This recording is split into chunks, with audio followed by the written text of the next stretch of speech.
Today I'm going to teach you how to use bookmarks.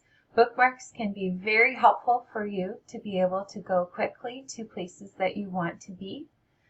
Right here, if I want to bookmark a page that I'm on, I can click on the star. So I'm on clever.com and I'm going to click on the star and I'm going to change the name. I'm going to change it to something simple and easy for me to know what it is.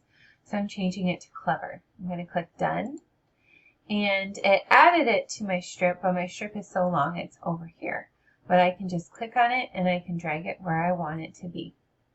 So if I want to get to something quickly, like if I want to get to Linmar, I can click Linmar.